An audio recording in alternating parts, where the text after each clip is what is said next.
All right.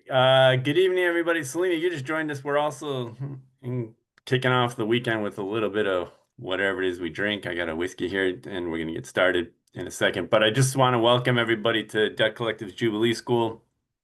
At Debt Collective, we are debtors union fighting for debt abolition, debt cancellation, not debt forgiveness, because as we were just talking about, we did not do anything wrong to go into debt. It's the only way to survive in this country where we have racial, colonial, imperialist capitalism trying to break us at all opportunities to keep us down. And debt's one of the ways to do that. So really briefly, as an introduction, I'm just going to say a couple things about Jubilee School, and then I'm going to kick it off to our guest tonight. But at Jubilee School, what we're trying to do is create learning opportunities for debtors, which means most of us, to have the opportunity to think critically, to try and not only critique the world as it is, but also imagine a world that could be. We center debt analysis often in our discussions, and we try and look at the world and social relations through like a creditor-debtor relation, but also to ask ourselves, like, what does it mean to abolish the debts that burden us and create new bonds of solidarity, new bonds of friendship, new bonds that are going to help us struggle and fight and win. Tonight, we have the pleasure of being with the editor, but also two of the authors. We could say Andy wrote a piece too, so three of the authors of this fantastic book, University Keywords, and we'll put it in the chat, by Hopkins Press. And there is a discount code, which I'll also put in the chat, that gets you 30% off. So definitely pick this up. Yeah, we have an entry. I have an entry in there with Elaney. But this book is phenomenal, and I'm just going to introduce it by saying a couple things. It's really, really important and when we think about education, I think to recognize that education practice without any theory is often going to misguide us. You might say it's blind. But likewise, education theory without any practice is totally empty. And so what I think one of the things this book does, and definitely what the authors you're going to hear from tonight, is they bring together the strong theory and tie it to the strong practice. The practice influences the theory. And if you all don't mind, Davarian, Vineeta, and Andy, I'm going to copy and paste your bios in there, but I just want to introduce you by saying a couple words in general that I know about all of you. And that is, you all walk the walk. Like you bring it. You bring it not only in your word, but you live the word. I know you're all engaged in struggle. I know that you are trying to create a discourse, a lexicon, a series of words and concepts that are going to help us deepen our analysis of the struggle. And that is one of the reasons why I'm so honored to have you here tonight and to be able to think with you. I've often I've been in the room with Davarian before, Andy as well. Vineeta's first time, so this is really nice. But just thank you so much for keeping it real and for not messing around. Like this might sound simplistic, but y'all don't mess around. You don't mess around on the page. You don't mess around on the street. You don't mess around in the classroom, and that matters. That means a lot. So thank you so much for that. And as you get started, I'll put your formal bios in there, and people can read those as you go. All these folks are coming from prestigious universities, are doing so much more than what they do at the university. They're all engaged outside the university as well. But thank you so much for being here, and we're gonna kick it over to you. Before we do that, I just want to give everybody a little bit of a heads up about the format. We are trying to do in Jubilee School include three key elements of each session. The first is analysis. So we're gonna have a round of discussion where our guest speakers are going to give some analysis of the moment of higher education. We'll have a brief pause after they give their analysis for questions. So please ask your questions at that time. You can type your questions in the chat. I'll keep track of them. After that, we're going to try and practice what we preach and say, all right, what tactics or skills can we develop out of that analysis to give some meat to that analysis that's going to help us make interventions. So this is going to be the second part. And we'll also have time for dialogue. So this is the three key things here, where analysis, tactics, dialogue. That's what we're going to try and accomplish tonight. We're going to run about an hour or so. And thank you one more time. Cheers to you all. I'm going to turn it over to Andy, and let's get started. Thank you, Jason. And thank you all for being here. Um, it's a real honor, and that's maybe the best introduction one could ever possibly get. So thank you, Jason, for that. Um, I think I'm just gonna pick up on the thread that Jason began to unspool for us, which is I mean, one of the things that we wanted to do with this session is to try to think about the relationship between study and struggle, of which there's a long, of course, scholarly and activist discourse about. Um, but I think it came to mind when thinking about this book that we all participated in, because of the ways that the book is a answer to a question of struggle via study. And I think part of what we're interested in doing now that the book is out is turning that study or that analysis that we've done into new forms of struggle and kind of thinking about that cycle. But I think it might be helpful a little bit to just give folks a sense of why I set about organizing this book in the first place. And really, the book is an answer to an organizing problem. So something I observed for a few years was that every time there was any kind of crisis in higher education, whether that was around policing, whether that was around endowments, whether that was around debts, that suddenly a flurry of people with PhDs or aspiring to PhDs would show up on Twitter and they would say, has anybody ever written about endowments? Has anybody ever written about debt? Has anybody ever written about campus policing? And there would be really rich discussions about this back in the day of, the heyday of academic Twitter before, it turned into a swamp of whatever the hell that's happening on X right now. Um, but those were really generative discussions. But one thing I noticed really quickly was that they were discussions that were oriented primarily towards people wanting to write their own piece about this particular thing, to kind of think piece their way through a given crisis. But there also was a lot of repeated labor because, as I mentioned, like a lot of the things that I talked about, debt, policing, disciplines, etc., are crises that come around again and again and again.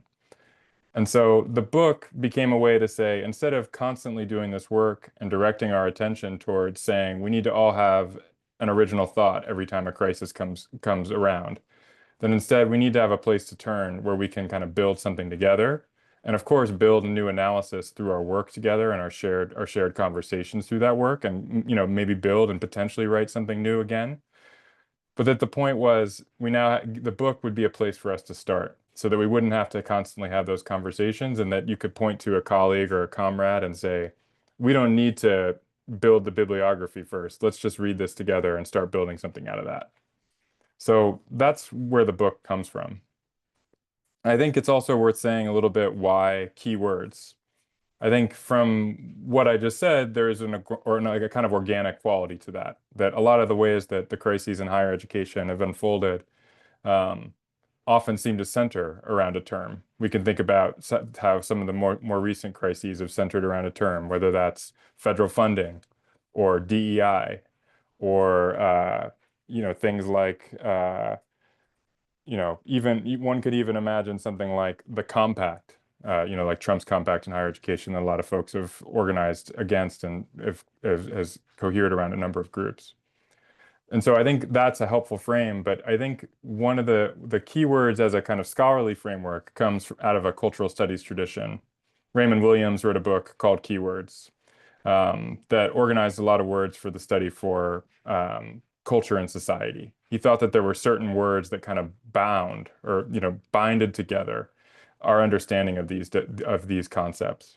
And I think one of the things that was important is that by putting pressure on and looking at those terms in particular, and measuring the change over time through those terms, we could develop a kind of political economic analysis that is oriented towards organizing people together. And I think Stuart Hall, when he directed the Center for Contemporary Cultural Study at the University of Birmingham in the UK, took this a step further, and that one of the things that Hall always sought to do with that center was to bring both academics and practicing, teachers or workers together to build that analysis together. I think one of the things that Hall is known for now, we turn to him a lot as we think about the question of authoritarian populism and his analysis of the rise of Margaret Thatcher and the ways that that might be an analogy to the ways that we think about Donald Trump. But one of the things that I think a lot about with Hall, and Hazel Carby, who is a sort of famous Center for Contemporary Cultural Study participant, participated in an initial seminar with Hall when she was a teacher. And one of the first things that they were organizing around and working to analyze was the education system, because Margaret Thatcher started off as the Secretary of Education in Britain. And so one of the things that they were constantly doing were bringing people together from a lot of different groups to share knowledge, to share both practice and academic and scholarly knowledge, to build new understandings of various concepts that weren't necessarily bound by academic discipline. And I think that that's a really important model that we can all think about, that's being modeled in spaces like this one right as we talk, but that also the book tried to do. I tried to assemble a variety of contributors that certainly were academics, not all of them were, and not all of the contributors came from the same types of institutions. Not everyone in the book is from Harvard, not everyone is from the most elite places. There's a variety of people from all different types, and that was an important dimension of how I wanted to organize the book. And also there's some grad students writing, there's contingent folks. I'm not even a faculty member at Swarthmore, I'm a staff member there. So really bridging together lots of different positionalities within higher education to think about the different things that we knew from the work that we do or the struggles that we face every day. And I think you can probably hear from the way that I'm talking about this how it feeds into a definition that I write about in the introduction of the book that I really built and grew out of reading the entries in the book, but also kind of teaching some of this material with my students and thinking about what would be a useful definition for the university now, that both for our analysis and also for developing modes of struggle. And I came to this, and so I'll just quote it here. It's that a university is a social process that brings distinctive groups in relation, but in doing so produces the appearance of asymmetrical distinction and isolation between these groups for the purpose of capital accumulation. In other words, the university is made up of a bunch of different constituencies. We often primarily think about this as faculty, staff, and students, but we can think about too the breakdown between those different groups. There's different hierarchies within the faculty with different modes of reason, and there's different there are certain people on campus that are supposed to speak to students and don't speak to faculty and things like this. There's all these kinds of divisions there. But I think, those divisions are produced through the project of education, but they're also produced through the division of labor that the institution promotes and reproduces. I think we have to remember the ways that universities and oftentimes their linked hospitals are some of the most premier sites for thinking about the racialized gender division of labor in the US than any other place. And that's something that this definition draws our attention to in certain ways. I also think the definition kind of has this tendency to, when you look at the smallest fine-grained dimensions of the institution, it applies. So you might think about the differences between, the ways that full professors in a given department talk to adjuncts or the ways that grad students talk to other grad students from other disciplines.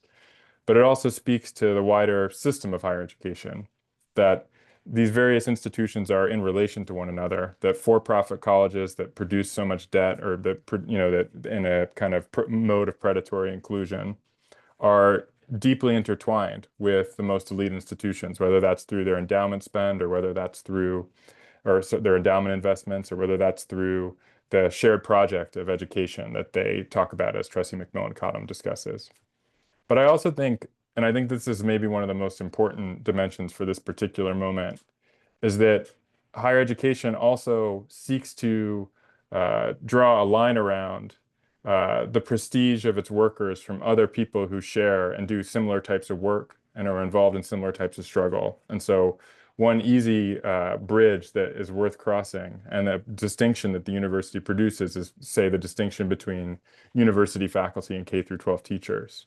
But we also see, say, the distinctions between university staff and hospital staff, even when they are working under the same institution. And I think one of the things we learn through the analysis of the book is the ways that we constantly need to be pressing against those distinctions. because that's the way, one, that we might, build something together. But I think it's also the ways that we build something beyond movement, a higher ed, a movement for higher education that pushes beyond individual institutions and reforms to those institutions towards thinking about the ways that higher ed is connected to a broader system of social reproduction in the U.S. That is, institutions that provide the social wage, that prepare for welfare, for education, healthcare, et cetera. That we have to kind of build relationships between these different groups to fight the ways that we're being challenged on so many fronts, and to kind of reimagine the work that we do together anew. So with that kind of wide-ranging introduction, I'll hand things over to Vineeta, who will tell us a little bit about what she wrote for the book and how she was thinking about it. Thanks, Andy. It's always such a pleasure to well, it's a privilege to be an intellectual community with y'all, and it's always such a pleasure to synchronously feel that study group energy even if it is a Zoom room. So I'm really excited to be here. I will say that I made the mistake of trying to write down some notes beforehand, and I found that the more I wrote, the less I knew. I'm sure this is a very relatable feeling for pretty much everybody in this room, right? So I think I have completely untaught myself what the word study means, and you'll see me in real time build from nothing a working definition of what it might mean to study. But for now, I can say a little bit about the keyword that I wrote for the book is discipline. And I asked to write about disciplines because I teach in a program called Interdisciplinary Studies at Virginia Commonwealth University in Richmond, Virginia. And interdisciplinary studies at my institution, at least, means that we're working to create pathways to graduation for students who don't conform to sort of normative timelines or majors, all of that jazz, right? Most of our students came in with a plan A that was maybe they wanted to be a business major, but business has a GPA requirement that, to get to that GPA, they're going to have to spend like 3 extra years and accumulate a bunch of debt to get there, right? Or they were an education major, but to complete the education degree, they have to do all these field hours. That's again going to add time to their degree, and that time is debt, right? So yeah, interdisciplinary studies, our goal is to see what do you have now, right? What have you studied so far, and what have you acquired expertise in already? And how can we kind of craft that and spin that into a major? So in my work, I'm often thinking a lot about what a discipline makes possible, but also what disciplinarity forecloses, right? And I think it has to do with ideas of expertise and what's required to create expertise, right? How we kind of carve out this area of expertise. So I think I've written about disciplines as a sort of enclosure of the commons of knowledge, right? It's reifying specific forms of inquiry and assigning them to proper objects, people, places. And my own training is in ethnic studies, which itself is this discipline or interdiscipline, or if you want to get cute about it, anti-discipline, transdiscipline. It's a tradition of study that comes out of student struggle, right? The history of ethnic studies and gender studies and other interdisciplines is this really vexed dance negotiation of institutionalization and the concept of expertise, right? We recognize that the institution, right, the university, is at its core a concentration of resources, a concentration of expertise. And these resources and expertise can be leveraged in service of the people that it was originally designed to subjugate or eliminate. Right. But we can't get away from the fact that the whole enterprise of expertise, of disciplinarity, as it's espoused in the university, that we're getting from a very specific Euro-American Enlightenment-y tradition, right? And all of that is constructed over and against Indigenous ways of knowing. They build the medical schools to drive out the old wives' tales, right? That's kind of my go-to metaphor for thinking about disciplinarity and its relation to other bodies of knowledge and bodies that have knowledge, right? It's a very have no other gods but me kind of medicine. And the way that institutions take up ethnic studies and gender studies and the interdisciplines is often through sort of inclusion and expansion, right? So the old wives' tale actually has an element of scientific truth that can be recuperated and disciplined into a pharmaceutical intervention that we can sell as a pill. So that knowledge is actually now welcome into the academy. And yes, we want to harvest that knowledge through the channels of the institution, but it has to be disciplined first, right? It has to submit to a politics of recognition that is premised on the only valid way of knowing being the kind that's happening in the university. So I kind of think of it as maybe discipline is the price of expertise, right? It, I'm taking this intro to photography class right now. I was going to talk about this later in the thing, but sorry, Andy, I'm moving up this part here. But right now I'm taking intro to photography for non-majors. Can't recommend it enough. I think it's a fun thing. Although right now I'm in a very frustrating moment of it. We can talk about that later if you're interested. But I wanted to mention it because we had this assignment where we had to wear our camera all day for a month straight. Right. And the idea was that so you wake up, you put on your camera, you carry it around with you all day, and you don't take it off until the end of the day, and you take at least one photo every day. Right. So the idea was that you're cultivating your eye and you're becoming a photographer, right? Because one is not born, one becomes a photographer. And I was I realized I was like training myself to pay a very specific kind of visual attention to the world around me that I hadn't been doing before, right? Now I was looking at things as a student, right? Which was reorienting, like literally my posture. Literally how I stood in the world, how I moved around the world, literally how I looked at things. I was lingering over compositions and visual fields. And I was trying to anticipate the possibilities of what would be captured in a still image, right? I was becoming aware of my own gaze and becoming intentional about it. That's how you become a photographer, right? It's by disciplining your attention. And I suspect that studying in general or becoming a student always has to do with intentionally directing attention, right? And that Eli Meyerhoff, who is my go-to for understanding what the heck it is that we're doing in the enterprise of education, right? He talks about studying as, quote, an activity in which people devote attention to the world. This sustained attention modifies their capacities and dispositions for understanding the world, end quote.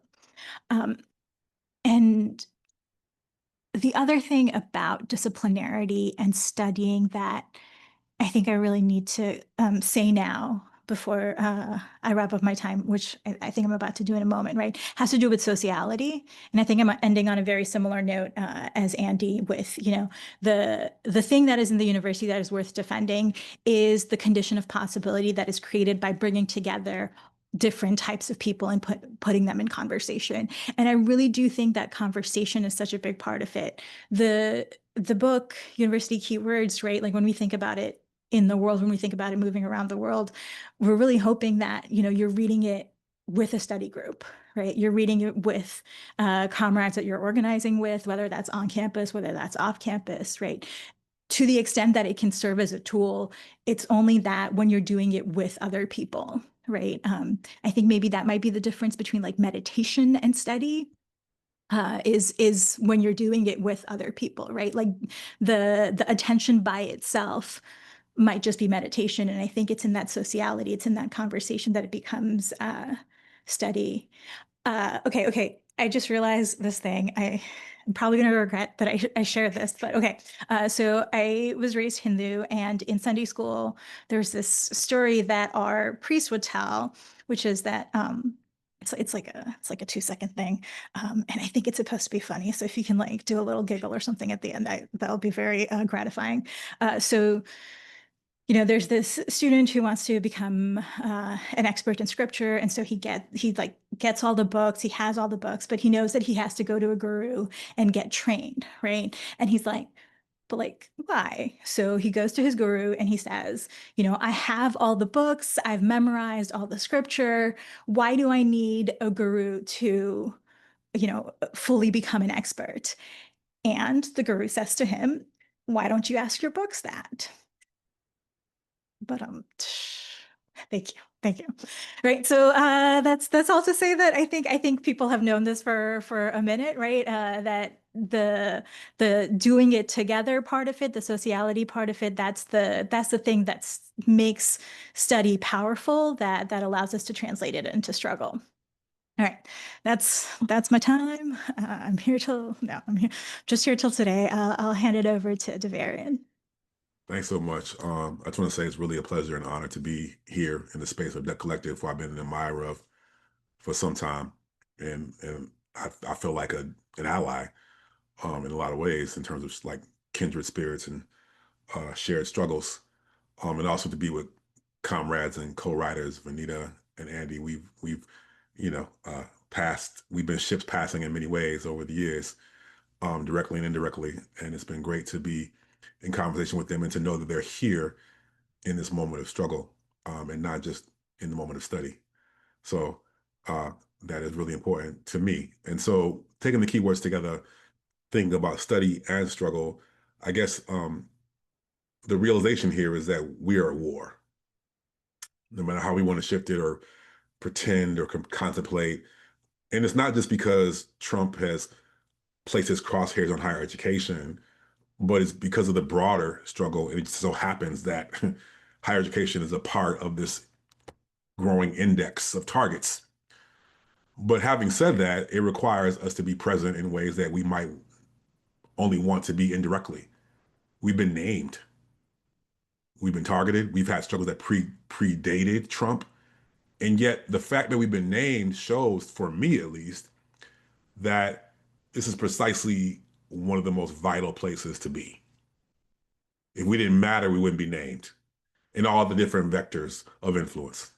And so I find that it's very important, profoundly important, that my keyword for this conversation, for this collection, this phenomenal collection, we're talking about study and struggle. So what does it mean to talk about the study place as a site of struggle? And in that context, I'm talking about the campus. And the campus has been understood in a lot of different ways. And I try to deal with at least the main three that were provocative or provoking to me.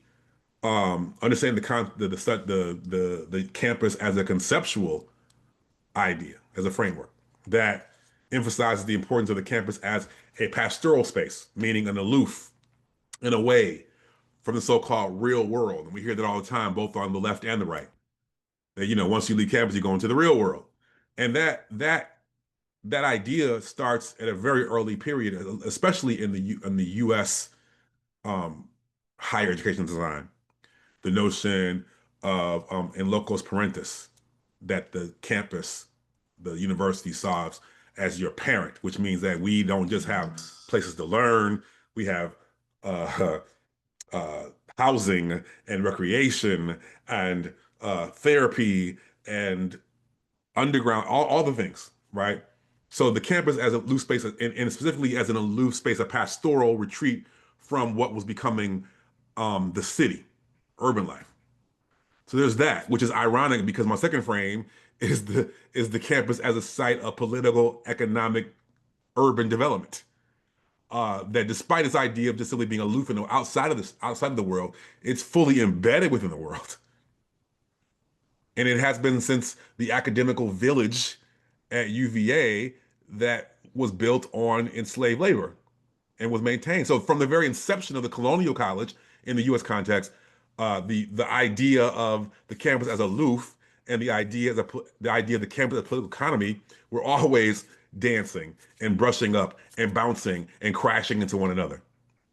Which then leads to my third frame of the campus as a site of struggle fueled by the activities um, of the irony between the first point, the campus is aloof, and the campus of political economy, and how this contradiction then becomes a spark for new thinking, new being, and new doing. And so in the piece, I take us from the different frames, and because I do have an historical background at some level, the campus as colonial campus, the campus as land grab university in the indigenous period, in the indigenous expansion period, and the indigenous colonization period, the campus as kind of urban renewal and enclosure, and then the campus as as I will say in other contexts, AAUP, the campus as shop floor in the broadest sense. So it takes the book takes, I mean, the essay takes us through those shifts. But what really draws my attention for today's conversation is the idea of the 1990s when boosters of the period were talking about, and they were celebrating from bell towers, campuses, to smokestacks, economies. And so it was boosters saying, in the face of these geopolitical shifts, this is going to be the campus will be a series of smokestacks. And it's telling that in the current moment today, you know, we're just a school, right? But that even in the history of this institution, we can find in the archives this critical and explicit understanding of leveraging campus space as economic and political space. And so from this, I talk about the shifts in the political economy in the broader political economy, from large scale manufacturing to knowledge. Pharmaceuticals, med tech, military industrial weaponry, all the things that are being done on campuses in software design, and the R&D for all these things is being done on campuses. So this new political economic shift activates what was a longstanding property tax exemption of campuses, where that property tax exemption, it shifts from being maybe at least a suggestion of reciprocity for public good services. It becomes full on a tax and financial shelter. Which also the campus as a space also becomes a site for the greater exploitation of campus workers. Best captured by the explosion in non-educational facilities and the function of campus land, offices for real estate, for fundraising, for policing, for technology transfer. So the idea here, pulling on our colleague and comrade Olufemi Taiwo, is the idea of campus land as welfare capture, done through the language of just being educational. So in this context, the very notion, so this is where theory and practice really meet, because it's the theoretical conceptualization of the campus as something that is not this conceptual sleight of hand that allows for the economic and political plunder. So the campus, the very notion of the campus has been converted in real time. So at one time we saw it as this place of aversion or aloofness, but it has been converted structurally into a planning mechanism of enclosure to build out what I call elsewhere universe cities by retrofitting what were once neighborhood community blocks into university and corporate wealth through land control and labor management. So it's the actual at the point at which neighborhood land, community land is converted into campus, labor and land or use value are transformed. So this is the theoretical shaping the political economic, which produces two very clear types of debt. Students as subjects of debt optimization, doing away, the campus shifting from being free to high financialization in terms of tuition, housing, student activities, once free. Also, the shift of the campus as being a site to capture and to serve local residents within the contract of the state, which gives them their state public facilities and tax exemptions. Shifted to international students as a way of funneling geopolitical or global economic networks into these fissures or siphons of capture.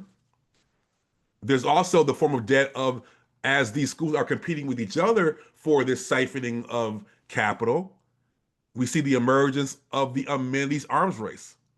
So desires for wealth capture get played out directly in the reorganization of campus spaces. Classrooms and laboratories are overshadowed by five-star cafeterias, rock climbing walls, and luxury townhouses as ways to capture a greater form of the market share as compared to others, their competitors. And then as there's continually this growth model, we have a branching out into the surrounding neighborhoods and converting neighborhood blocks, as I said just previously, into what are now called, based on real estate and development organizations that exclusively work with universities because of the tax exemption, they are being called knowledge communities. So this means dressing spaces of academic and industry collaboration in the expanded campus within a mix of luxury housing, storefronts, classrooms, retail, and laboratories. This expanding footprint, which brings more and more properties off the tax roll and hence converts public money into private benefit.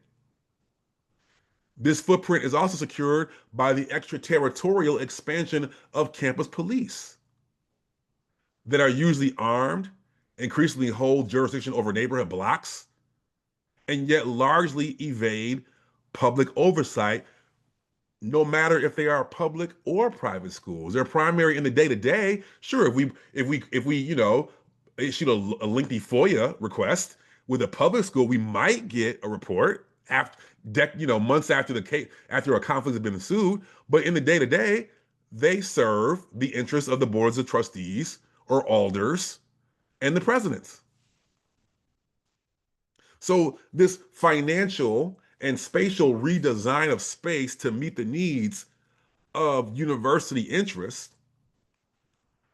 combines with the kind of big brother player of financiers and developers and food suppliers as private investors. And the celebration is that this marriage on campus space, deploying the tax exemptions with the private investment vectored through the hyper exploitation of the Black and brown residents that surround the campuses to work the low wage ivory tower work, and the graduate students to serve the middle wage higher education work. So this whole configuration brings jobs back to divested areas. That's the celebration. And it fills the coffers of university budgets. But what are the consequences? What are the conditions for those who surround the campus that simply have their noses pressed to the wall, only able to look on at the growth and concentrated prosperity, or enter to clean the floors, serve the food, and then are summarily escorted off the campus to keep distance? What are the consequences? That's the next conversation. Wow. So I told y'all that these folks bring it, and they bring it. There's so much there. We want to have a brief moment now. If people have any questions or comments that they would like to ask or state right now during this, after that profound analysis. So you could either write the word stack in the chat and I'll call on you, or you can raise a hand, something like that. Don't be shy. Two things came to my mind immediately as people are thinking, I was telling my debt collective comrades, like, look, we often talk about the need to fight for free public higher education, but we often don't talk about like what happens at the university. And like, we might win free public higher education, but like all this analysis that we're hearing now makes us think about like what would happen on those campuses. Like, I think we got to rethink that as we're fighting for the free goods. The other thing that I thought a lot about was something that Annie brought up, but I think is present in all the different comments and in your pieces about this necessity to dissolve the distinctions. Mm-hmm. That's huge. So like Davarian was talking about, the campus and the surrounding community. We got Andy talking about between workers, workers and students. Vineeta talks about around between the disciplines, but also between who's the expert and who's the community. So like there's all that. But we got Frederick on stack. So Frederick, go for it. Oh, thank you so much. Honestly, fantastic discussions from all three of you. Something that's been on my mind, and it's been a while since I have reviewed this article, but it was from like a Trump 1.0, I think like feminist perspective, and it was about like the university in crisis and how when the university is in crisis, we have this tendency to kind of like I think like there was a discussion of like the sort of pastoral, and we kind of tend to do that. And so something I've been really curious about is in my own organizing at my university, how to get people to both, I think, do the work that everyone here is doing in a way that pushes that boundary while also recognizing the crisis. Like how do we balance those two? How do we recognize the crisis but also avoid then sort of like reproducing the structures that created that crisis? I'd love to hear the three of your thoughts on that, something that's been on my mind. Yeah, I'll start. This is an organizing conundrum that we face directly. I'm on the executive committee of Scholars for Social Justice, which is a Black queer feminist-led organization that is trying to talk about and build out campaigns about the university as a site of struggle in all the ways you talked about. And we face this situation very clearly when the most recent wave of attacks on our education came out. The rallying call was defend higher education. Defend it, which suggests a return to the way things once were. And for the analysis that we offer, like, well, wait a minute, it's been compromised, if you will, from its inception. There is no decline and fall narrative that says it was once pure and pristine and great, and then it got corrupted. Even the word corporatization is a bit of a misnomer. As if there was a pure university that got corporatized, as if corporate interests weren't already embedded in the university from a much earlier time. So we just in one small way, we shifted away from using the language of defend higher education to advancing higher education. But we still, we run up against comrades in college say, higher education is already getting beat up. We got to at least fight for the status quo. We can't offer, critiques of the status quo. I'm like, no, but if we want, if what are we going? If we win, what are we winning? What are we receiving if we win? If we build around a jaundiced-eyed campus and we win that, what have we won?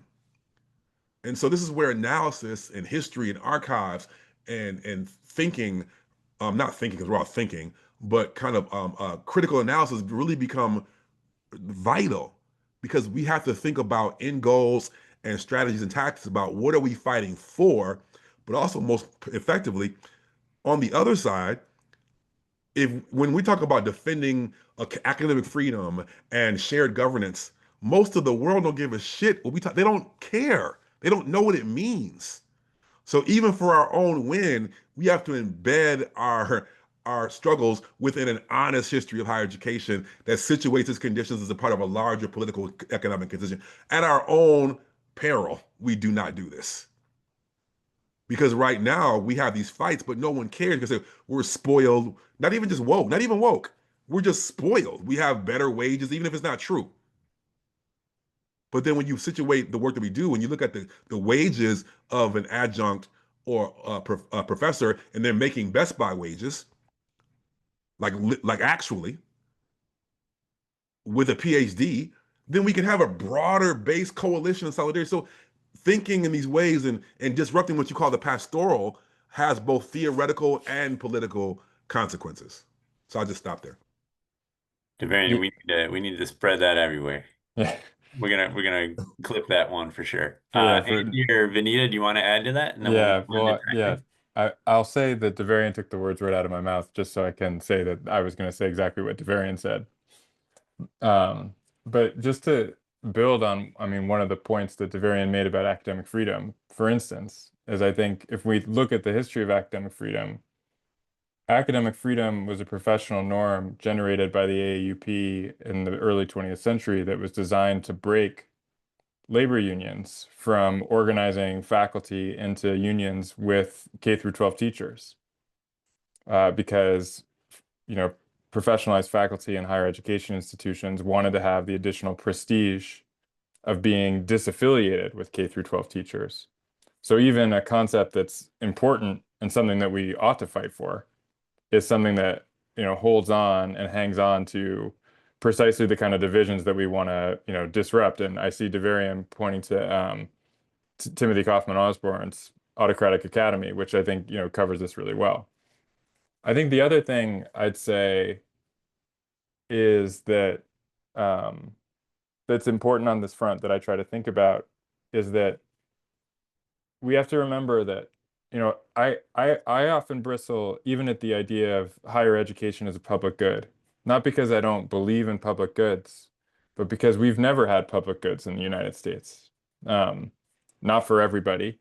And even when they were for some folks, they were limited, and it was all the vulnerabilities and those limitations of various public goods that made public goods very vulnerable to privatization and exploitation. Um, and I think we have to remember that, and that's part of higher education's story, but that's also part of healthcare's story. That's also the story of welfare in this country. That's also the story of K through 12 education in this country. And so I think we have to collectively think in our own organizing campaigns about how we build public goods that have not ever existed in this country.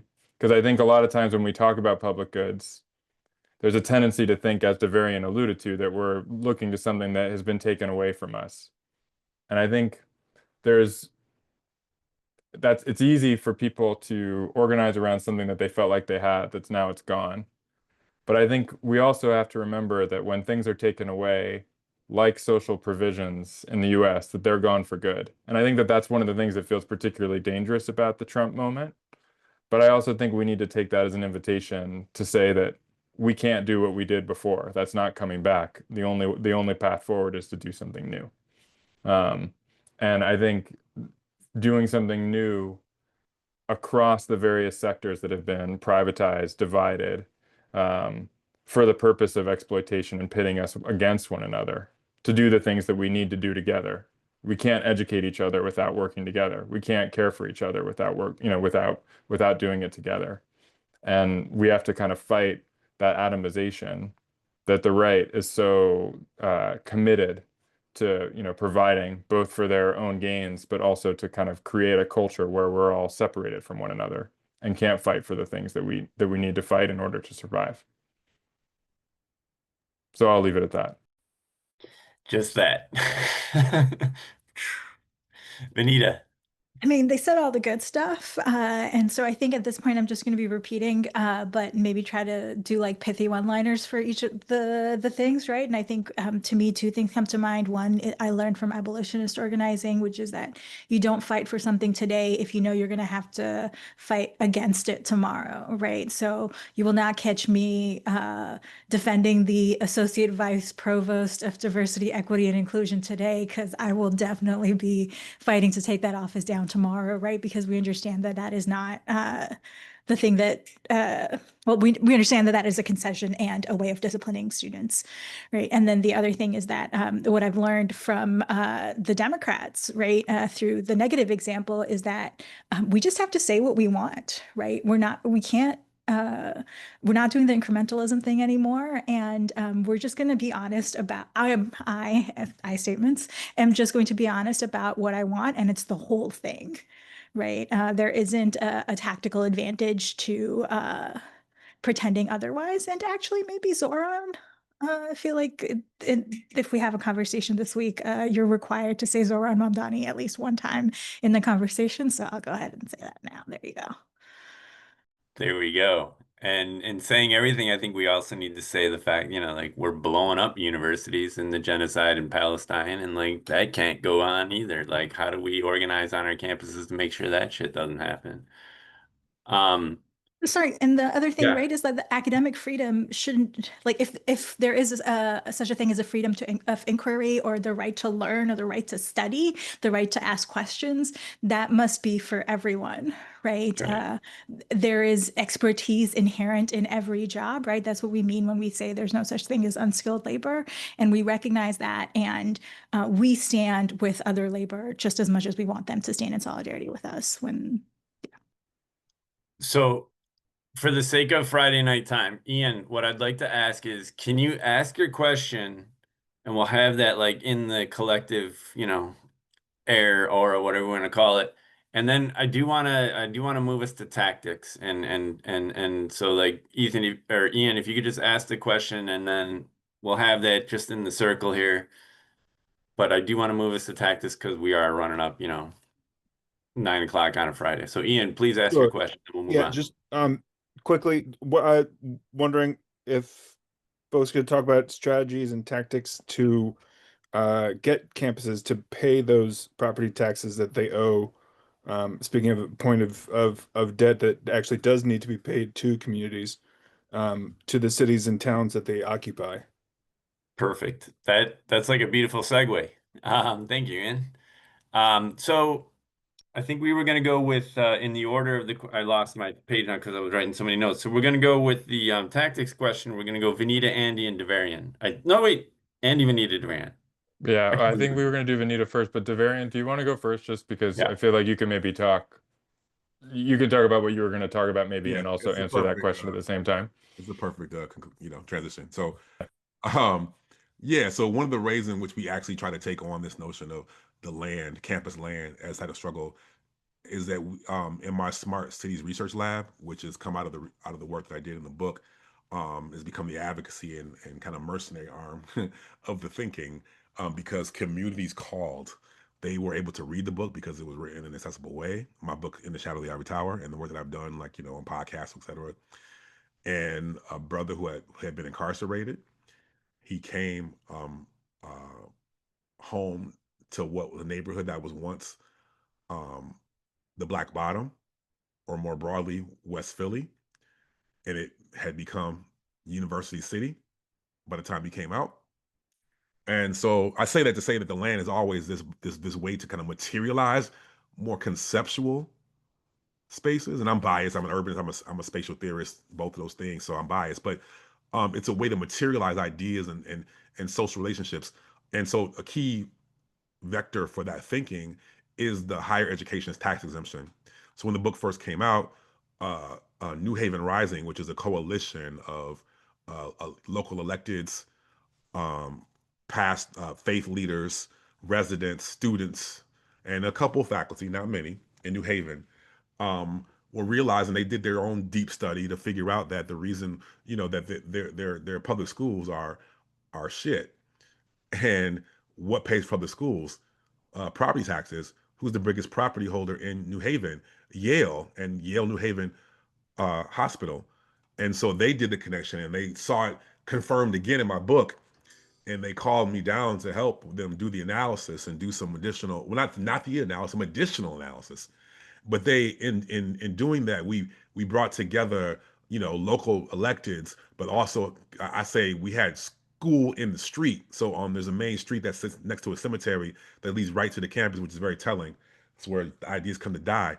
But um, on the side of the cemetery, we had university in the streets with uh, uh, hot dogs and hamburgers and face painting for the kids and reading groups and live roaming bands of DJs and food and clothing giveaways, and free books.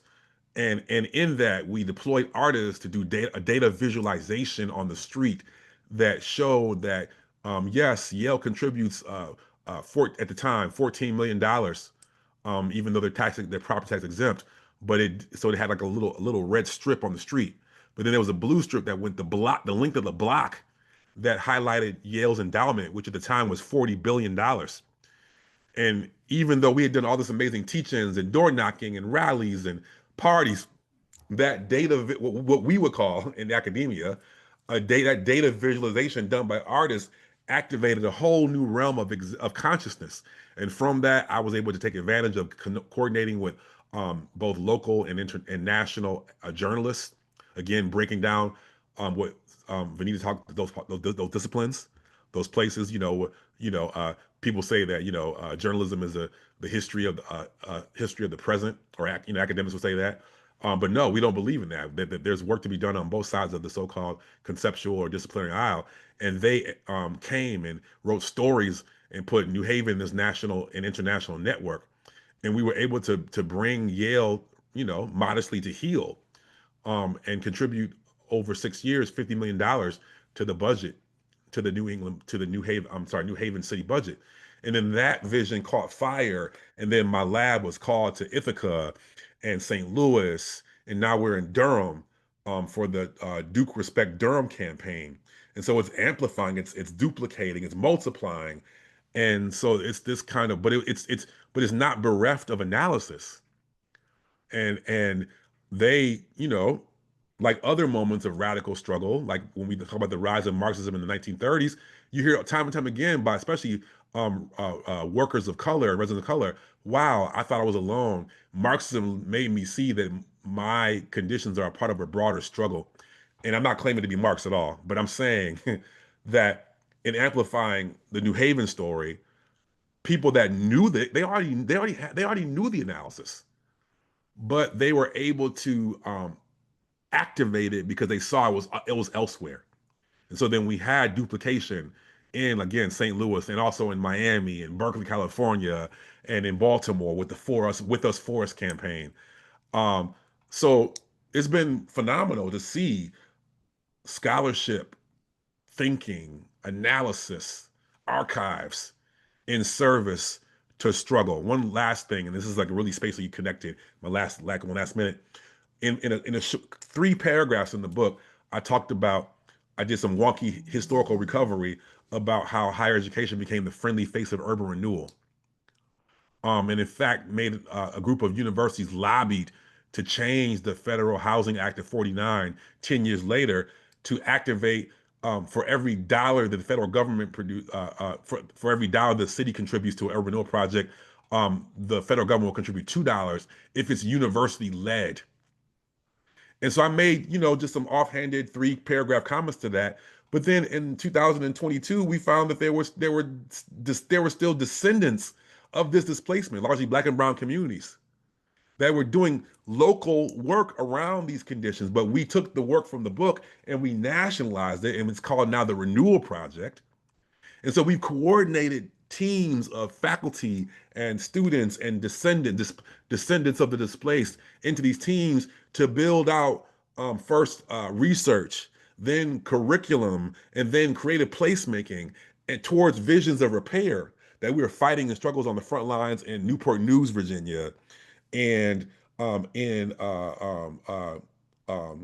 Bowling Green, Kentucky, and in Baltimore. Um, and in Philadelphia, where we, using this research, we found that there actually had been an agreement between the University of Pennsylvania and Drexel and the hospitals, because of activist work, that in this site that became University City, there was supposed to be scattered site affordable housing, low-income housing, and that promise was never kept.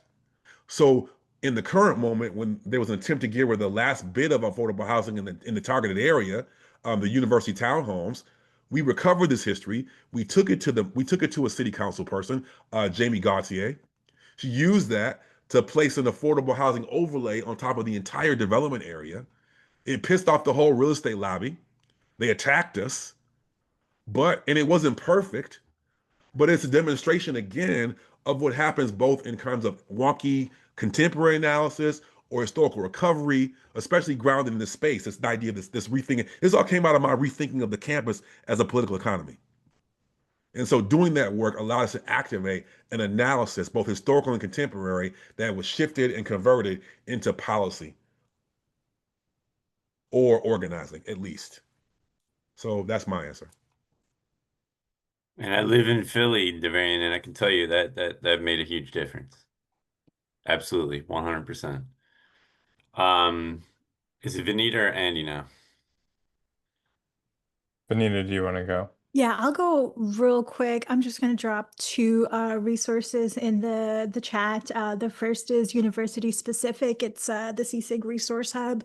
Dimitri Morgan and Raquel Rawl, who are both amazing scholars who study university governance. They've created this resource hub, basically starting from the idea that I mean, these are not their words, these are mine. From what I can tell, the only qualification to be on a board of governors or board of visitors or board of regents or whatever your university's governance body is called, the only qualification to be on that is that you know nothing about higher education, right? That you have no expertise in this field, that you are completely outside of it.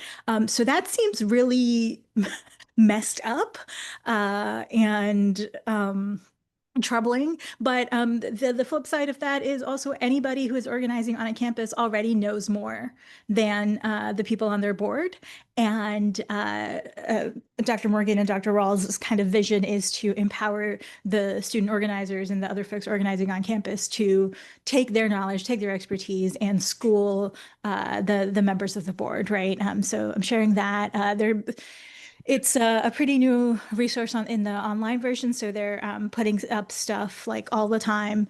And then the other thing that I shared is my key study practice is power mapping, right? I think you do it every chance that you get. You do it with every new group of people that you meet, and just like wearing that camera is teaching me to be a photographer.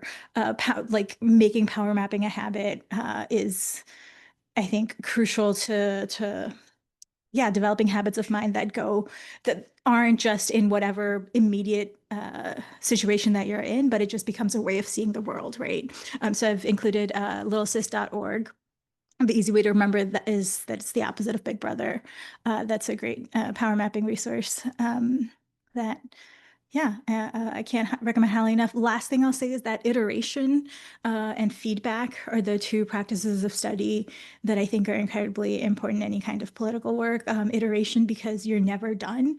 It's always a draft of the next version, right? And I think you have to kind of operate from a place of knowing that the point isn't to achieve mastery or accomplish or achieve or like have that kind of endpoint. Like you got to go into it knowing that it will always be iterating. And that doesn't mean don't celebrate the victories, right? But definitely celebrate the victories, knowing that there will be more victories to celebrate down the road. And feedback, you got to do it with other people. That's it. Vineeta, I actually find that really touching and like vulnerable. And we need more of that vulnerability, like the iteration that you just said. I think that's really beautiful. Like to say like we're never done and we always gotta be open to what could happen, and especially with feedback. So thank you for sharing that. I wish more on the left would we did that more often. Andy, you're up, my friend. All right.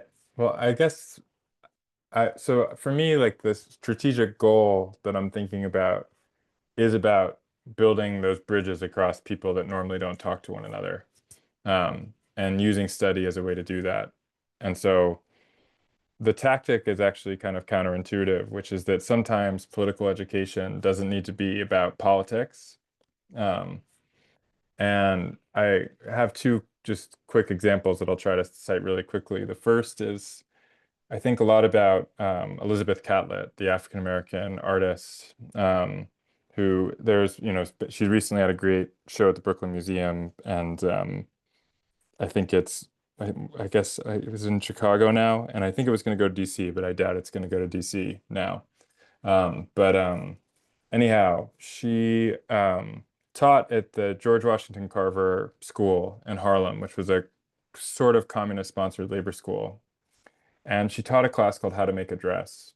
And it was the most popular course at the school, in large part because many of the students at the school were Black domestic workers who literally needed to know how to make a dress. This was the 1940s. Most people were not necessarily buying their dresses off the shelf, but instead were making them themselves. And so the class served a real practical purpose for a variety of people, but it was also one of the most effective tools of political education at the institution, as Catlett remembers it, both for her own kind of political transformation. She was married to the muralist Charles White, who was another important African-American artist, but it was sort of through this class that she left New York and for Mexico City, where she kind of fell in with some leftist coalitions there. But one of the things that she talks about, a lot is, there's a question about how do you teach Marxism about when you're talking about wearing a dress.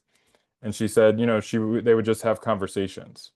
They would just have conversations about where they read the news, what they were doing today, who owns the newspaper that you just read when you went to the newsstand, and kind of spooling things out in that way. And what I think about that a lot, because part of what brought people into that class was not to learn Marxism, but they walked out of that class with a whole new sense of the ways that they were connected to one another. And they also walked away with a skill that they needed for survival. And so I think that is a really important thing to think about, is meeting people where they need to be in terms of what the skills they want to build, the things they want to do together. And I, was thinking, I was really inspired by Susan's comment in the chat about bringing the academy to the kitchen table. And I feel like I was actually just talking to somebody who thinks a lot about experimental education yesterday, and she was talking about how one of the things that she did at a conference actually was organize a session around making a meal together, and the ways that kind of opened up and reconfigured space and allowed for different types of conversation. And so I think, building moments of community where you can bring different people together. And sometimes that might be around a skill, sometimes it might be a topic. Where I work, we once organized a reading group that often drew faculty, but the topic we chose was mental health in our community. And it was kind of a tactical accident that we chose this, but suddenly we had like mental health professionals that worked at the college coming together to talk to faculty. And it prompted these conversations that people hadn't had before. And these two groups that often felt like they were at odds because of the ways that sometimes faculty and counselors at colleges and universities are pit against one another, suddenly had a space to share their experiences and share their knowledges, and could build things out of that session that, suddenly people were visiting each other's classes, or they were forming kind of groups where they were talking about these issues together in ways that they weren't before. And so for me, that the tactic really is to bridging those divides, is that sometimes you can't direct them head on by saying, here's the kind of, despite the importance of political analysis, you can't just say, this is going to be the political analysis session. You got to think in your own analysis about what might be the thing that knits people together, and building that way. That's beautiful. I love the knitting there that was pretty smooth. Nice move, my friend. I have an idea to round us out, because it is coming up on 9:15 to kind of close things out. I think with this conversation could go on for a very long time, and obviously if we were in person, there'd be a whole different dynamic. But how about we try this? Rather than any other like closing comments, what if we all just left one question in the chat that we have as we get ready to leave this space? And we can have a collection of the questions, and we can send them along to everybody. So why don't we take a moment to think of a question? And I know Andy and Davarian and Vineeta had come up with some questions, so if you want to put those in there, that might spark some thought. But yeah, how about we just all add a question in the chat as we get ready to close out this night? Give us something to think about.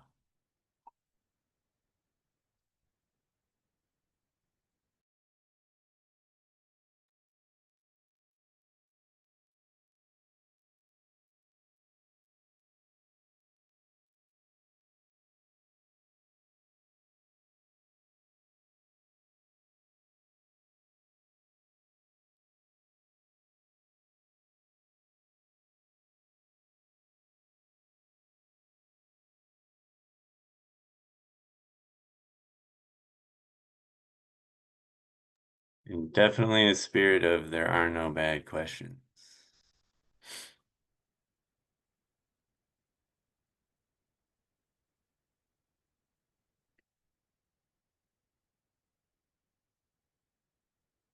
Just want to say, y'all writing, thank y'all for your time again.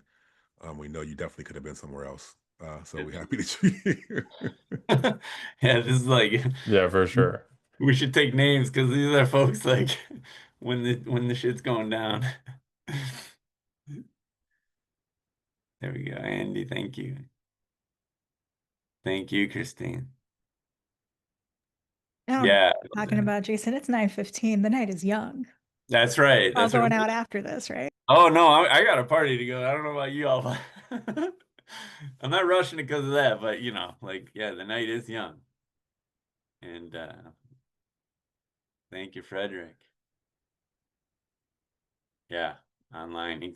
This is something to think a lot about, Frederick, even while we're doing this right here, right? Yeah,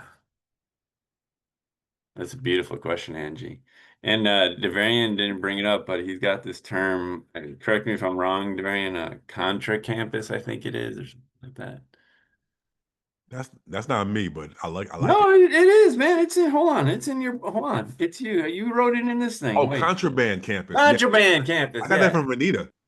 Oh, well, there you go. Yeah, Well, it's in this. It's in this. It's in this book. These are great questions, y'all, and a wonderful way to start off the weekend. You're right, Molly.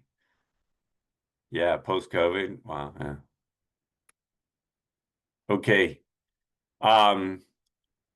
These are wonderful questions. I'm going to copy and paste these. Thank you for being involved in this thinking.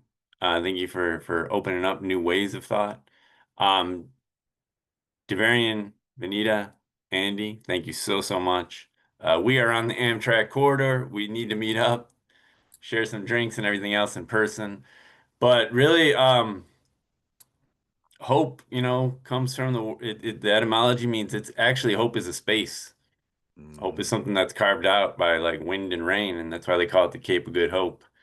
So, keep carving those hopes out, my friends. And we're going to win. We're going to win.